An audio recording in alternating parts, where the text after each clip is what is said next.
As we all know, World Mental Health Day is observed on 10th of October each year with a theme. So this year, the theme is Mental Health for All. Greater investment, greater access. Health is defined as a state of complete physical, mental and social well-being and not merely an absence of disease or infirmity. Mental health is a state of well-being in which a person understands his or her own abilities, can cope with the normal stresses of life, can work productively and fruitfully, and is able to make a contribution to his or her community. Mental health is not just the absence of mental disorder.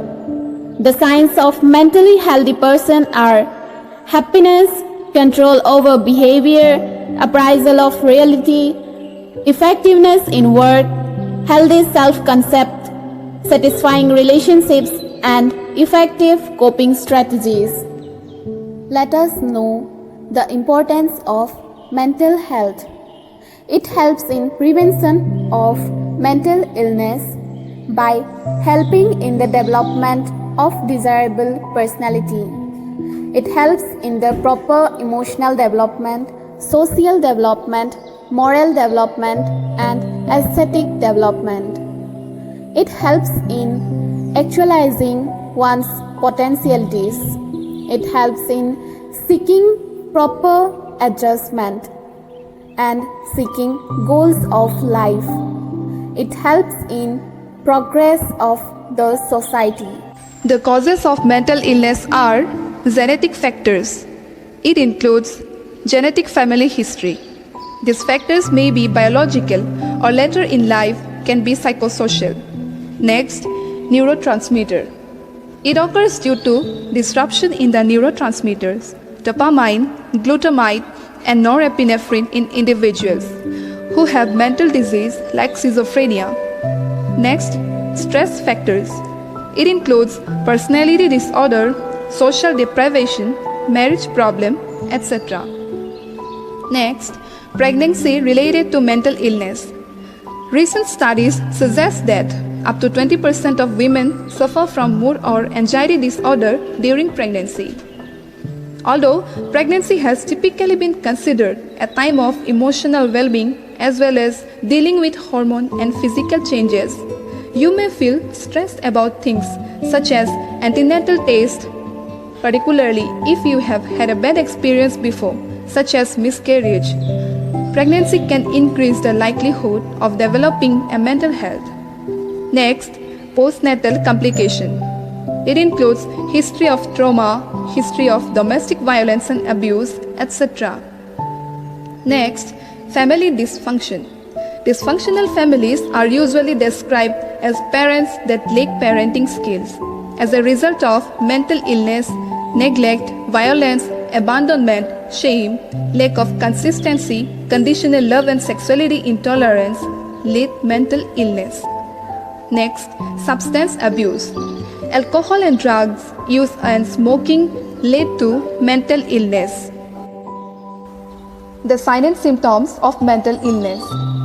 We can identify a person having mental illness when he or she have self-talk, self-crying, self-smiling, auditory hallucination, visual hallucination, not maintaining personal hygiene, feeling of guilt, self-isolation, decrease in social interaction, decrease in sleep, poor judgment, not taking food, low sexual drive, suicidal thinking, sad mood, fear and worry, excessive happiness, big talk or grandiosity, aggressiveness, wandering around, suspiciousness. Now, the treatment that should be given to a person with mental illness are pharmacological management. There are several different types of drugs available to treat mental illness. Some of the most commonly used drugs are antidepressants, anti-anxiety, antipsychotic, mood stabilizing and stimulant medications. Next, psychosocial treatment. It includes psychoeducation, Psychoeducation is defined as an intervention with systemic, structured, and direct knowledge transfer for an illness and its treatment. Group therapy. It is a type of psychological therapy that is conducted with a group of people rather than between an individual and mental health professional. Family therapy. Family therapy is the branch of psychiatry which sees an individual's psychiatric symptoms as inseparably related to the family in which he lives.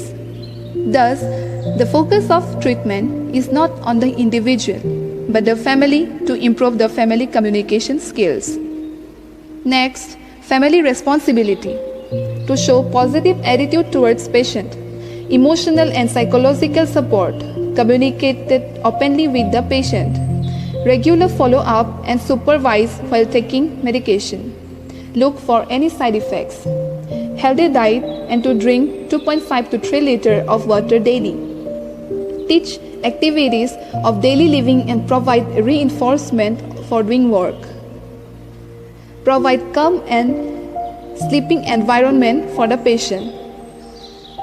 Next, ECT. Electroconvulsive therapy is a type of somatic treatment, also known as electroshock or electroplexy therapy. It is a well-established, albeit controversial, psychiatric treatment in which seizures are electrically induced in anesthetized patients for therapeutic effects. It is of two types. Grand mal seizure. It is a tonic phase lasting for 10 to 15 seconds and the clonic phase lasting for 30 to 60 seconds. Life-threatening complications of ECT are rare. It does not cause any brain damage. Fractures can be sometimes occur in elderly patients with osteoporosis. In patients with a history of heart disease, respiratory arrest may occur.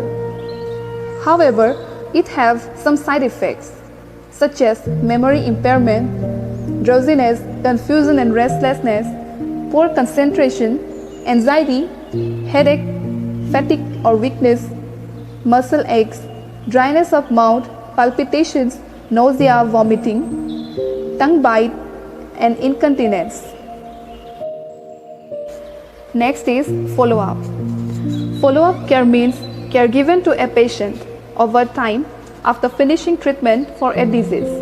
Follow-up care involves regular medical checkup, which may include physical examination, blood test, and imaging test. It is very important that psychiatric patients should be followed up either by face-to-face contact or by phone within 7 days. Services for mental illness.